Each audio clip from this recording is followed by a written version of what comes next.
In the introductory section of this lecture on Ayn Rand's Objectivism, we spoke about the entrepreneurism explicit and implicit in her philosophy.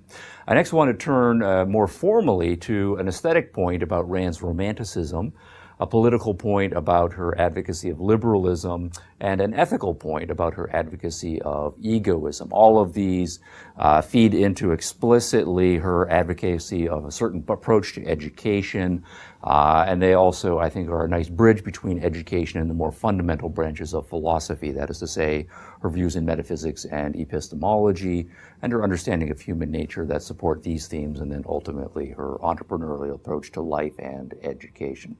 First, in Romanticism, Rand, of course, was first a novelist, and in terms of aesthetic theory, her approach to literature is the Romantic approach. But Romanticism also has a philosophical content to it.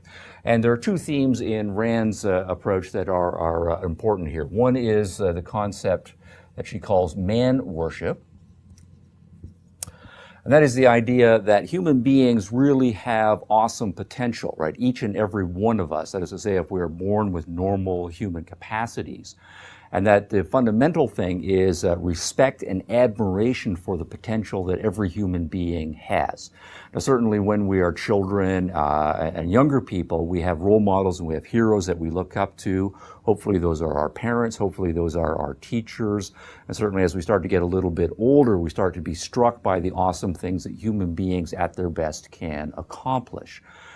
So if we think, for example, of the great athletes and how they can inspire us with their performance at the Olympic Games, in world championships, in various sports, and so forth, it's almost an aesthetic experience about the awesomeness of human potential that we can get there. Or if we think about the achievements of people in the sciences, people like Isaac Newton and Galileo and Albert Einstein, how those can be exemplars of the awesomeness of human achievement. Or people in engineering, right, or in industrial production, right, or in the arts, the great artists who can transport us, the musicians like Beethoven, Mozart, Tchaikovsky, sculptors like Michelangelo, painters like Leonardo, and so forth. The point is a general point that human beings, all of us, at least in principle, have this great potential, and a fundamental, both aesthetic and philosophical point is a reverence, right, for the potential that human beings have. Rand then says that this becomes an important part of our responsibility, certainly as parents, right, and as teachers, cultivating in students an awareness and a reverence for the human potential. Quote, "The man worshippers, in my sense of the term, are those who see man's highest potential and strive to actualize it, those dedicated to the exaltation of man's self-esteem and the sacredness of his happiness on earth," unquote.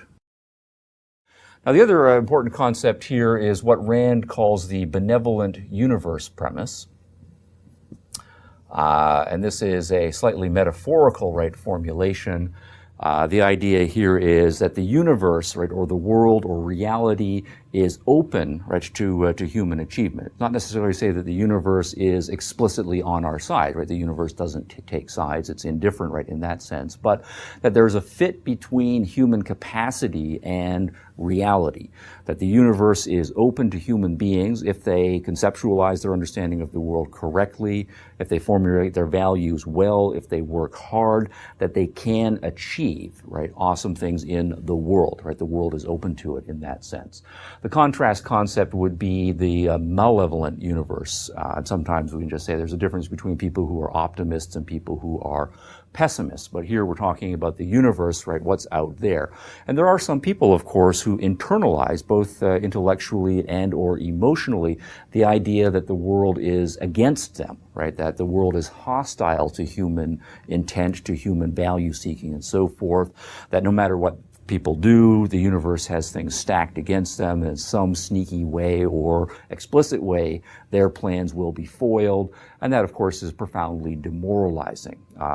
So Rand wants to argue that the proper metaphysically normal attitude toward the universe is to see the universe as being on one's side, so to speak, and internalizing intellectually and emotionally the sense that the world is open to the achievement of your happiness and goals in this world. Quote, "The inability to believe in the power or the triumph of evil. No matter what corruption one observes in one's immediate background, one is unable to accept it as normal, permanent, or metaphysically right. One feels this injustice, or terror, or falsehood, or frustration, or pain, or agony is the exception in life, not the rule. One feels certain that somewhere on earth, even if not anywhere in one's surroundings or within one's reach, a proper human way of life is possible to human beings and justice matters, unquote.